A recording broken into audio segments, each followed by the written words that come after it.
For a lot of people, we go through our 20s and there's a certain point in our life where we just kind of have to burn it all down and just start over. I'm over 30 years old. My 20s are in the past. I'm just getting older. I'm an old lady. Hi, it's me, Mariama, just a girl in process.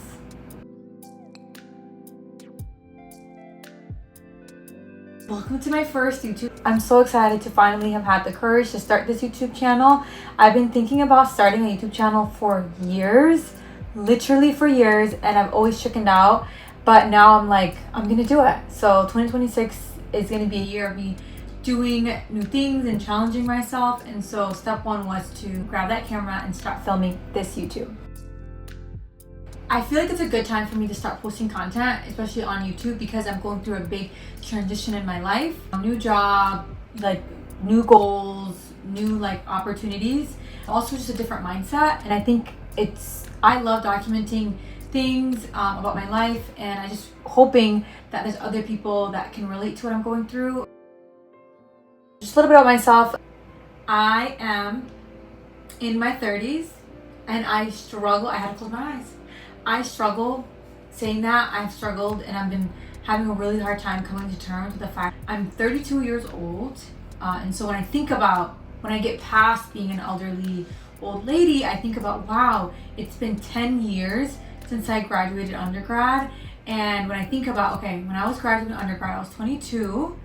And I think about 22-year-old me and where she envisioned herself at 32, I'm nowhere near any of the markers that I set for myself when it comes to where I thought I'd be career-wise, where I thought I would be like family-wise, where I thought I would be like with my hobbies, even where I thought I would live. I just did not think that I would leave SoCal, and now I live in Minnesota. So it's very different. 22-year-old me would have never. But there's also, and when I get kind of deep in the dumps about that, my friends and my family, they're always like, girl, you did this, and this, like ignore the things that you think you should have done. I feel like society, right, has these expectations of us, especially as women, and we internalize those a lot. And so sometimes I think about, okay, this is where I'm supposed to be. But like really, is anyone really supposed to be anywhere specific at a given time? Or are we all on our own paths, right? But it's hard to accept that you're on your own path. But it's easy to tell other people that. And so for me, for years, I'm like, girl, do your thing, live your life, be who you are. But inside, I'm like crumbling, you know? I'm 32 years old. I'm not where I'm supposed to be. And it's really affected me. Part of the reason why I moved to Saudi Arabia when I did was because I had a meltdown. And I just like, I need to get out of Minnesota. I need to get out of America. I need to just get out of my life. Everything that could go wrong went wrong. I think the camel that broke the string that broke the camel's back, the thing, whatever it is that broke the camel's back for me was leaving teaching. I remember I had a really terrible school year and I just up and quit teaching mid-school year, and I loved that school so much. I loved my students. I loved the classes that I taught. I also loved the people that I worked with, but the administration and just where I was mentally got to me in a way where I just had to walk away. And when I walked away, I had all this free time and I was alone with my thoughts, which is a scary thing for somebody who has a lot of thoughts, a lot of feelings, but was always busy and running away from them. And so I was like, I saw this job posting, I applied, and then I moved to Saudi Arabia like this. So when I got to Saudi Arabia, I was like, whoa, what did I do? And so for me to kind of like come to terms with that decision, I started to like make TikTok videos, and those TikTok videos helped me create a community in Saudi Arabia, helped me make friends in Saudi Arabia, helped me get to know places in Saudi Arabia, because initially when I was going out for the first month, I didn't know anyone. So I would just go out and record and film and talk, and then I ended up meeting, like I would meet people that I got through TikTok, people that were commenting and giving me suggestions. I would run into them. So I had the best time making content and I had the best community. And then I was there for a year and I moved back and I was like, okay, let me give my old life a chance. No chance, because it backfired so quickly. And so I ended up transitioning from a different career. So now I find myself at 32 years old, back in America, in a new career. I've also started having new hobbies. I've picked up running. I've also picked up eating healthy and cooking at home. I don't eat out as much as I used to. And I've also really started to focus on like quieting the noise in my mind and like really focusing on like what can I do to love myself and show up for myself, because I feel like I've done a really poor job of showing up for myself. I've always put myself on the back end of things, and now I'm like, no, like what is important to me and what matters to me and what speaks to me. And I think a lot of people can relate to my experience. I'm very, very grateful, very, very blessed. My parents were amazing, but I am the eldest child in my family, and I feel like that comes with a lot of responsibility, a lot of expectation, and I feel like sometimes you subconsciously put things that you want to the side to make sure that you're showing up for your family the way you're supposed to be. And so I've done what I was supposed to do for a long time, and nothing happened the way it was supposed to happen. And that's kind of what made me pause and move to Saudi Arabia in the first place. But when I came back, I kind of was slipping back into my old habits, and that's why I was like, no, I need to transition out of teaching, because I feel like teaching reinforces putting for me in the classrooms and the environments that I was in, teaching was reinforcing these habits that I was trying to break. And so now I work in higher education, and it's something exciting that's recently happened is I got into a doctoral program as well. So I've stepped away from the classroom and stepped into higher education, working in student affairs. And I'm very excited for this change in the trajectory in my career, because I love education. I love working with students and serving students, but I needed to do it in a different way that I still would also feel whole as a human being. I'm not a physically active person, but I've realized, your body goes through a lot of changes when you turn 30. And so I was like, I don't want to have any health complications and health issues based on the bad habits that I've persisted throughout my whole life.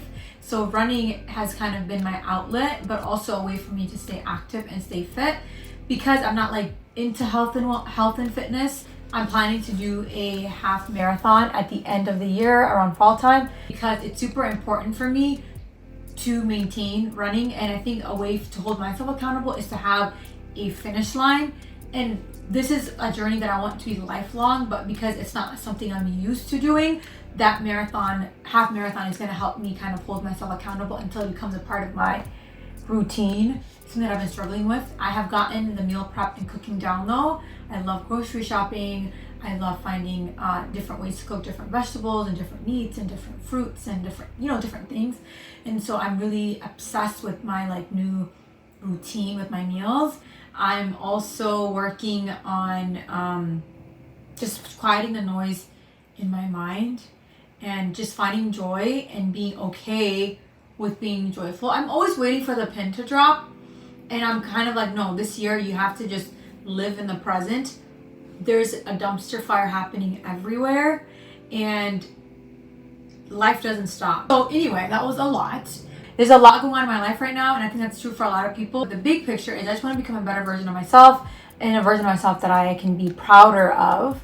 I'm trying really hard to say that I am proud of myself, but I just want to be even prouder. This is a great time where I'm doing so many new things that I really want to share. And then also, because I want to stay consistent, I'm hoping in the same way that I was able to find a lot of support on TikTok with people who came out to just kind of help me get through that time and share their insight. I'm hoping that YouTube will, be something similar where I can get to know people and create a new community and just kind of grow with people who are in a similar stage in life right now. I think 30s, a lot of people say it's the best time period of your life, but I'm kind of gotten into it just completely in fear and completely sad about it. And I want to get to that. Okay, well, people are saying it's the best decade of their life.